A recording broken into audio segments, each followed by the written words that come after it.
अस्सलामुअलैकुम दोस्तों, क्या आप जानते हैं कि डॉक्टर्स की हैंडराइटिंग इतनी गंदी क्यों होती है, या फिर ये कि आपको कोहनी के पिछले हिस्से पर लगने से कभी कभी करंट क्यों लगता है। अच्छा, क्या आप इस शख्स की कहानी जानते हैं जिसके जिस्म पर दरख्त उगाया था, जिसके बाद लोग उसे ट्री मैन के नाम से जानने लगे।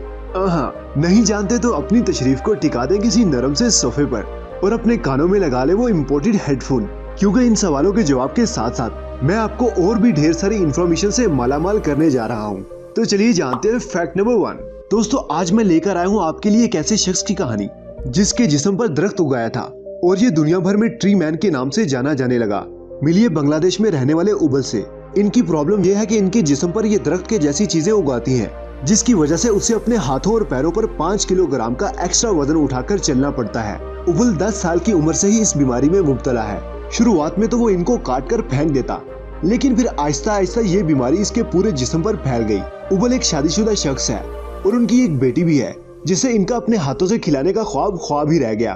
उबल ने कई बार इस बीमारी का ट्रीटमेंट करवाने की भी कोशिश की, लेकिन इसका इलाज डॉक्टर्स के पास भी नहीं है। आपको ये जानकर और भी हैरानगी होगी कि इस बीमारी से जुड़े इस दुनिया में 6 लोग हैं। Fact number 2, short build hummingbird. ये एक ऐसा परिंदा है जिसकी जो चोंच होती है वो इतनी ज्यादा लंबी होती है। आप इस तस्वीर में देखिए, इसकी चोंच कैसे इसकी बॉडी से भी ज्यादा लंबी है। मतलब यार, अगर किसी का होंठ ऐसे लंबा हो तो वो कैसे खाता होगा, है ना। कितना अमेजिंग बर्ड, और इसीलिए इसका नाम शॉर्ट बिल्ड हमिंग बर्ड है, मतलब तलवार के मुंह वाला परिंदा।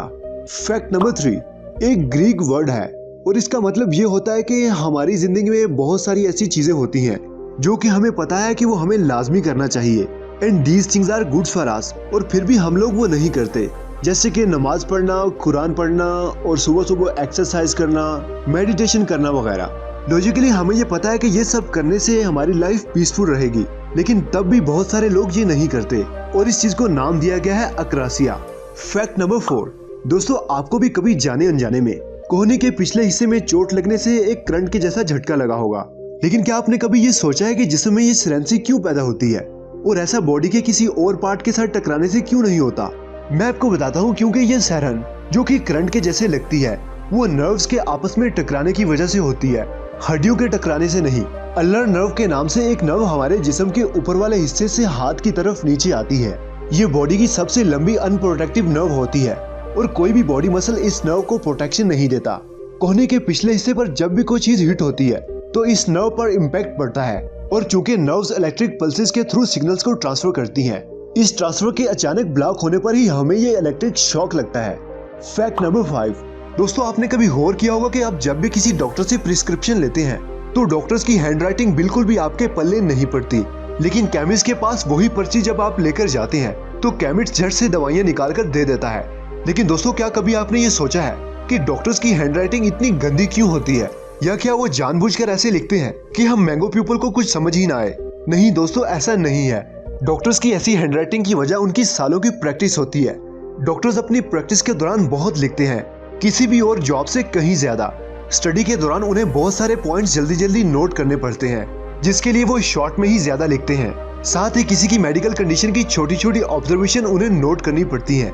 इतना ज्यादा कुछ होने की वजह से वो जल्दबाजी में लिखते हैं। साथ ही वो मेडिकल की जुबान में इस्तेमाल होने वाली ज्यादा बड़ी बड़ी टर्म्स शॉर्टर वर्जन में यूज करते हैं, और इसीलिए दोस्तों हमें उनकी हैंडराइटिंग कीड़ों मकोड़ों की तरह लगती है। फैक्ट नंबर 6, दोस्तों, किसी स्टोर या फिर सुपरमार्केट में सामान खरीदते वक्त आपने ये देखा होगा कि बिलिंग काउंटर पर आदमी झट से सामान को स्कैन करता है और वो बिल में ऐड होता जाता है। लेकिन दोस्तों, क्या कभी आपने ये सोचा है कि कंप्यूटर को कैसे पता चलता है कि वो कौन सा सामान था, और इस सामान को देखकर वो कैसे पहचानता है। अगर आपको इसका जवाब पहले से ही पता है तो बाकी भाइयों को बता दूं कि मशीन इस सामान को देखकर पता नहीं लगाती कि वो साबुन है या फिर शैम्पू, बल्कि प्रोडक्ट्स पर छपे इस खास लाइन वाले बार कोड्स को स्कैन करके वो किसी भी प्रोडक्ट को पहचानती है। अब आप ये पूछेंगे कि इस बार कोड में ऐसा क्या होता है कि ये यूनिक है। दरअसल ये बार कोड मशीन के लिए रीडेबल कोड होता है। नंबर्स और अलग अलग लाइंस का एक यूनिक कॉम्बिनेशन होता है जो किसी कमोडिटी पर प्रिंट होता है। इस बार कोड में प्रोडक्ट की price, weight, date of manufacturing, expiry, product name, ये सारी इंफॉर्मेशन इनकोडेड होती है। फैक्ट नंबर 7, दोस्तों, क्या आप जानते हैं कि इस दुनिया में एक ऐसा शख्स भी रहा है जिसे जहरीले सांपों ने 172 बार काटा, फिर भी उसे कुछ नहीं हुआ। ये आदमी स्नेक मैन के नाम से मशहूर था, जिनका नाम बिल हॉस था, जो फ्लोरिडा की एक सरपेंट ड्रीम यानी कि वो जगह जहाँ पर सांप और कई दूसरे रहने वाले जीव स्टडी और डिस्प्ले किए जाते हैं। बिल हॉर्स वहाँ काम करते थे, लेकिन आपके और हमारी तरह दिखने वाले सांप से शख्स को सांपों का जुनून था।